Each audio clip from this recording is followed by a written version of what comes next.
আর ঠিক 52 মিনিট পর, এখন বাজে 10টা 8, ঠিক 11টায় স্কুল সার্ভিস কমিশন তার ওয়েবসাইটে ফর্ম ফিল আপের জন্য উইন্ডো ওপেন করবে।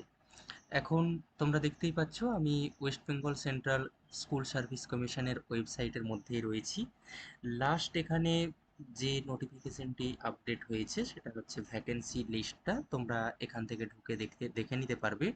আমি সেই লিঙ্ক ডেসক্রিপশন বক্সে দিয়ে রাখবো। 9, 10, 11, 12 যে কাস্ট ওয়াইজ বিভিন্ন কোটা সিস্টেমে দেওয়া হয়েছে সেই লিস্ট এখান থেকে দেখতে পারবে।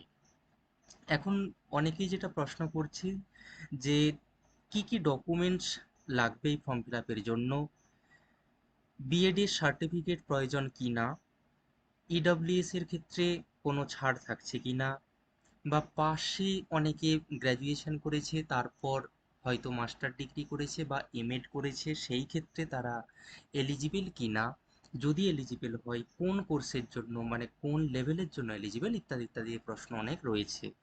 সেই সমস্ত প্রশ্নের উত্তর আমি আজকে দেওয়ার চেষ্টা করছি এই ভিডিওর মধ্যে। প্রথমত যেটা বললাম যে ফর্ম ফিল আপ শুরু হচ্ছে রাত্রি 11টার পর থেকে।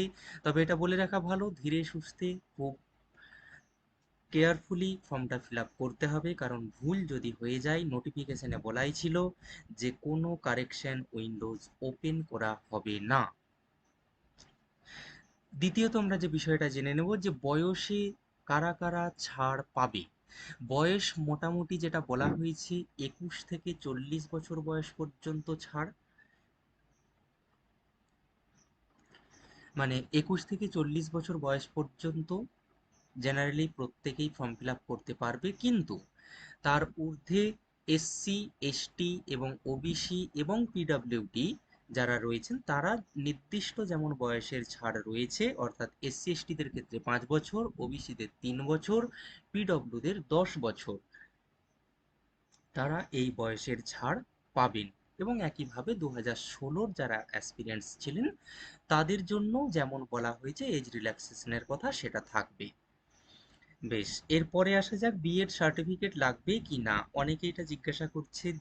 বিশেষ করে যারা হয়তো 2023-25 শিক্ষাবর্ষে রয়েছে বিভিন্ন ইউনিভার্সিটিতে, আমাদের বাবা সাহেব আম্বেদকর এডুকেশন ইউনিভার্সিটির আন্ডারে নয়, অন্যান্য ইউনিভার্সিটি যেগুলো অটোনমাস বডি, যারা নিজেরা পরীক্ষা করিয়ে নিচ্ছে বাট হয়তো মার্কশিট দিয়ে দেবে, সার্টিফিকেট দিতে পারবে না, তাদের জন্য বলে রাখি বিএড এর ক্ষেত্রে সার্টিফিকেট প্রয়োজন নেই।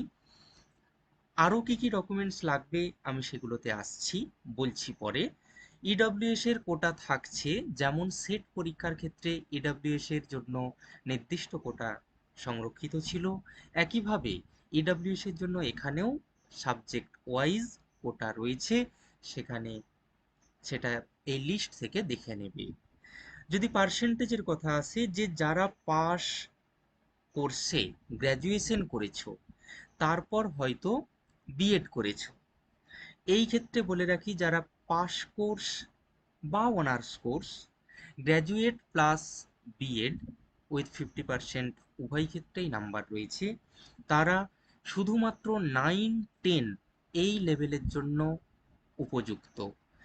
আর যারা পোস্ট গ্র্যাজুয়েশন করেছো এবং বিএড করেছো উভয় ক্ষেত্রেই 50 অ্যাবাভ নাম্বার, পিজিতে 55 অ্যাবাভ নাম্বার, তারা 11, 12-এর জন্য এলিজিবল। এইবারে এখানে অনেকে বলছে যে শুধুমাত্র কি 9, 10 বা 11, 12 একটাই পরীক্ষা দিতে পারবো, উত্তর হচ্ছে না, দুটোই পরীক্ষায় বসতে পারবে। 9, 10-এর জন্য তুমি বসতে পারো, আবার 11, 12-এর ক্ষেত্রেও বসতে পারো, সেই ক্ষেত্রে কোনো বাধ্যবাধকতা নেই।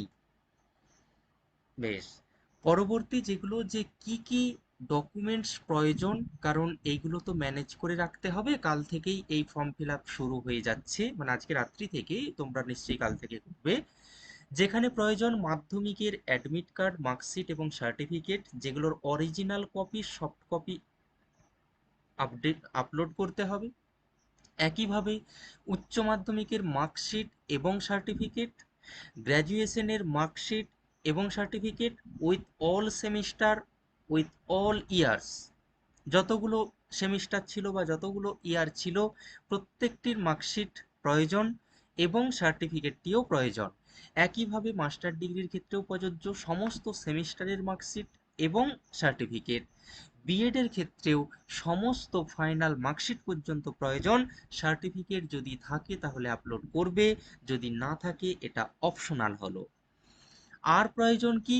আধার card with valid phone number, অর্থাৎ আধার কার্ড এবং মোবাইল নাম্বার, এইগুলি প্রয়োজন এই ফর্ম ফিল আপের জন্য।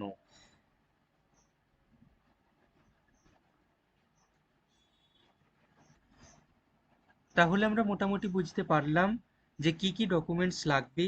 আরো অন্যান্য কিছু বিষয় সম্পর্কিত ডিটেলস আমরা বুঝলাম। তারপরেও যদি কারো কোনো কোয়ারিজ থাকে কমেন্ট বক্সে অবশ্যই জানাবে। সঙ্গে থাকবে পরবর্তী সমস্ত আপডেট সবার আগে পাওয়ার জন্য। ধন্যবাদ।